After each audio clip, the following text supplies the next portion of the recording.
रवि प्रदोष व्रत कथा। एक समय सर्व प्राणियों के हितार्थ परम पावन भगीरथी के तट पर ऋषि समाज द्वारा विशाल गोष्ठी का आयोजन किया गया। विज्ञ महर्षियों की एकत्रित सभा में व्यास जी के परम शिष्य पुराण वेत्ता सूत जी महाराज हरि कीर्तन करते हुए पधारे। सूत जी को आते हुए देखकर शौनक आदि 88,000 ऋषि मुनि ने खड़े होकर दंडवत प्रणाम किया। महाज्ञानी सूत जी ने भक्ति भाव से ऋषियों को हृदय से लगाया और आशीर्वाद दिया। विद्वान ऋषिगण और सब शिष्य आसनों पर विराजमान हो गए। मुनिगण विनीत भाव से पूछने लगे, हे परम दयालु, आदि काल में शंकर की भक्ति किस आराधना द्वारा प्राप्त होगी? हम लोगों को बताने का कृपा कीजिए, क्योंकि कलयुग के सर्व प्राणी पाप कर्म में रत रहकर वेद शास्त्रों से विमुख रहेंगे। दीन जन अनेकों संकटों से ग्रस्त रहेंगे। हे मुनि श्रेष्ठ, कली काल में सत्कर्म की ओर किसी की रुचि न होगी। जब पुण्य क्षीण हो जाएंगे तब मनुष्य की बुद्धि असत कर्मों की तरफ खुद ब खुद प्रेरित होगी, जिससे दुर्विचार पुरुष वंश सहित समाप्त हो जाएंगे। इस अखिल भूमंडल पर जो मनुष्य ज्ञानी होकर ज्ञान की शिक्षा नहीं देता, उस पर परम पिता परमेश्वर कभी प्रसन्न नहीं होते। हे महामुने, ऐसा कौन सा उत्तम व्रत है जिससे मनवांछित फल की प्राप्ति होती है? आप कृपा कर बतलाइए।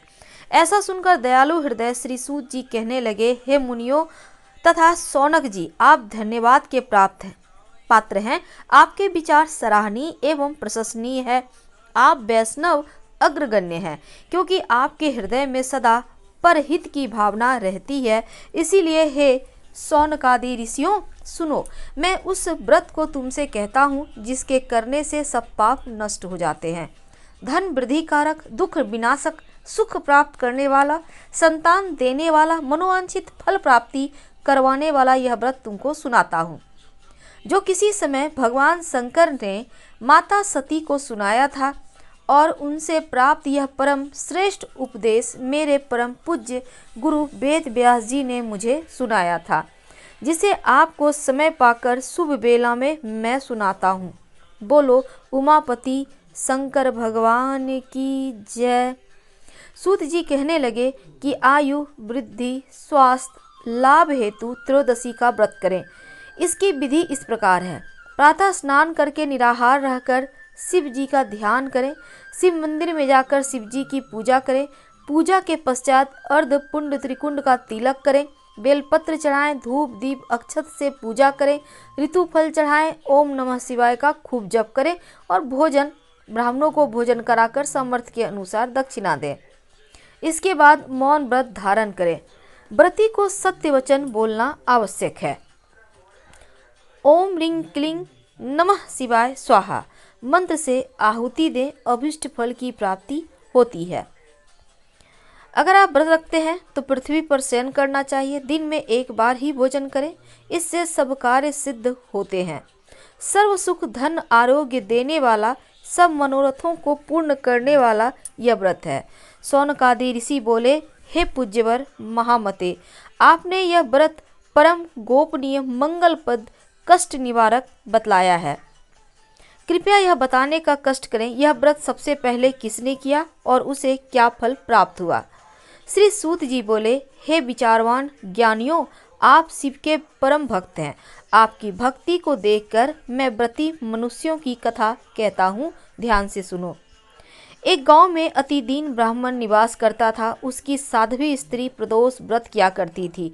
उसे एक ही पुत्र रत्न था। एक समय की बात है, वह पुत्र गंगा स्नान करने के लिए गया। दुर्भाग्यवश मार्ग में चोरों ने उसे घेर लिया और वे कहने लगी, हम तुम्हें मारेंगे, नहीं तो तुम अपने पिता के गुप्त धन के बारे में हमें बता दो। बालक दीन भाव से कहने लगा, बंधुओं, हम अत्यंत दुखी दीन हैं, हमारे पास धन कहाँ है? तब चोरों ने कहा, तेरे इस पोटली में क्या बंधा है? बालक ने निसंकोच कहा, अरे माँ ने मेरे लिए रोटियां दी है। यह सुनकर चोरों ने अपने साथियों से कहा, साथियों, यह बहुत ही दीन दुखी मनुष्य है, अतः हम किसी और को लूटेंगे। इतना कहकर चोरों ने उस बालक को जाने दिया। बालक वहां से चलते हुए एक नगर में पहुंचा। नगर के पास एक बरगद का पेड़ था। वह बालक उसी बरगद के वृक्ष की छाया में सो गया। उसी समय नगर के सिपाही चोरों को खोजते हुए उस बरगद के वृक्ष के पास पहुंचे और बालक को चोर समझकर बंदी बना राजा के पास ले गए।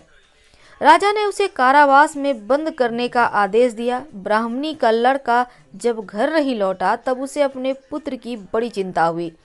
अगले दिन प्रदोष था। ब्राह्मणी ने प्रदोष व्रत किया और भगवान शंकर से मन ही मन अपने पुत्र के कुशलता की प्रार्थना करने लगी। भगवान शंकर ने उस ब्राह्मणी की प्रार्थना स्वीकार कर ली।